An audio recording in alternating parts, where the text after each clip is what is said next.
ಮಾಡಿಲ್ಲ ಅವಾಗಿಂದ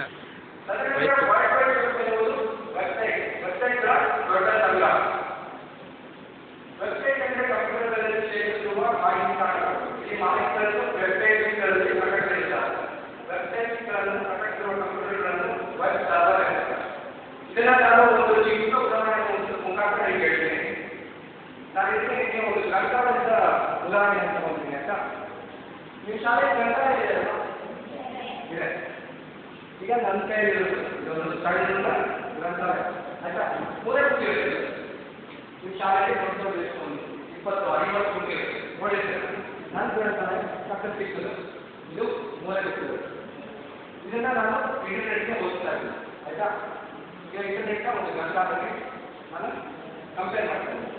ಆಗ ನಾನು ಹೇಳ್ತೀನಿ ಈಗ ಇಂಟರ್ನೆಟ್ ಅಂದರೆ ಒಂದು ಮಾಹಿತಿಗಳ ಸಂಗ್ರಹಣ.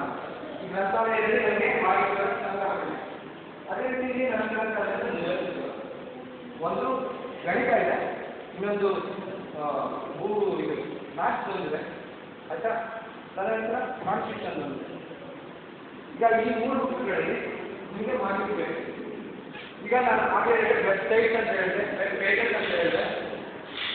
ಹಾಗಾದರೆ ಈ ಇಂಟರ್ನೆಟ್ಟಲ್ಲಿ ಈ 3 ಬುಕ್ ಇದೆಯಲ್ಲ, ಇದರ ಲಕ್ಷಾಂತರ ಮಾಹಿತಿಗಳಿರುತ್ತೆ. ಅದನ್ನು ನಾವು ಒಂದೊಂದನ್ನು ಪ್ರತ್ಯೇಕವಾಗಿ ವೆಬ್ಸೈಟ್ ಅಂತ ಕೊಡ್ತೀವಿ. ಅರ್ಥ ಆಯ್ತಾ. ಈಗ ಈ ಬುಕ್ನ ಒಂದು ವೆಬ್ಸೈಟ್ ಅಂತೀನಿ.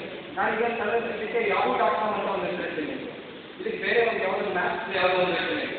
ಇದು ಚಲನಚಿತ್ರದೊಂದು ಆ ಥರ ಹೇಳ್ತೀನಿ. ಅದೇ ರೀತಿ ಇದು ಒಂದೊಂದು ಕೂಡ ವೆಬ್ಸೈಟ್ ಆಯ್ತಾ. ಈಗ ವೆಬ್ಸೈಟ್ ಆಯ್ತಾ. ಈಗ ವೆಬ್ಸೈಟಲ್ಲಿ ನಾವು ಯಾವುದನ್ನು ಸರ್ಚ್ ಮಾಡ್ತೀವಿ. ಈ 3 ಇದೆ.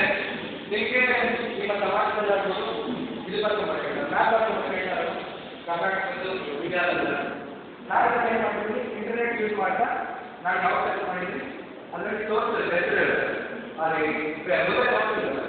ಅದನ್ನು ಹೇಳಿದ್ರೆ ಈ ಥರ ಅವಾಗ ಅಲ್ಲಿ ಹೆಸರು ಬರುತ್ತೆ. ಈಗ ಕ್ಲಾಸ್ ಅಂತ ನೀವು ಅಲ್ಲಿ ಟೈಪ್ ಮಾಡಿದಾಗ ಅದು ತೋರಿಸ್ತದೆ. ಆವಾಗ ನಾನೇನು ಮಾಡಿದ್ದೀನಿ, ಈ ವೆಬ್ಸೈಟ್ನ ಸೆಲೆಕ್ಟ್ ಮಾಡಿದ್ದೀನಿ. ಹೌದು, ಈಗ ಈ ವೆಬ್ಸೈಟ್ನ ಸೆಲೆಕ್ಟ್ ಮಾಡಿದ್ರೆ ಇದರಲ್ಲಿ 30-40 ಪೇಜಸ್ ಇರುತ್ತೆ. ಆದರೆ ಎಲ್ಲ ಪೇಜಸ್ಸನ್ನು ಒಟ್ಟಿಗೆ ತೋರಿಸೋಕ್ಕಾಗುತ್ತಾ? ಇಲ್ಲ. ಆದರೆ ಈ ಬುಕ್ಕನ್ನು ನೀವೆಲ್ಲ ಒಟ್ಟಿಗೆ ಓದೋಕ್ಕಾಗತ್ತಾ? ಒಂದೊಂದು ಪೇಜ್ ನಂತರ ಒಂದೊಂದು ಓದ್ತೀರಾ ಅಲ್ಲ. ನೀವು ಫಸ್ಟ್ ಈಗ ಯಾವುದೋ ಒಂದು ಪಾಠ ಇರುತ್ತೆ, ಅದಕ್ಕೆ ಮುಂಚೆ ನೀವು ಏನು ಮಾಡ್ತೀರಾ? ಯಾವುದೋ ಒಂದು ಪಾಠ ಸೆಲೆಕ್ಟ್ ಮಾಡಬೇಕು. ಏನು ಮಾಡ್ತೀರಾ? ಮುಂಚೆ ಕಂಟೆಂಟ್ಸ್ಗೆ ಹೋಗ್ತೀರಾ ಅಲ್ಲ. ಏನೇನಿದೆ, ಯಾವ ಪೇಜಲ್ಲಿ ಯಾವುದಿದೆ ಅಂತ ಹೋಗ್ತೀರಾ. ಅದೇ ರೀತಿ ಇಂಟರ್ನೆಟ್ ವೆಬ್ಸೈಟ್ಸಲ್ಲಿ ವೆಬ್ ಪೇಜಸ್ ಅಂದರೆ ಹಾಗೆ ಇದೇ ರೀತಿ ಅದರಲ್ಲಿ ಕೂಡ ನಾನು ಹೇಳಿದ್ರೆ ಒಂದು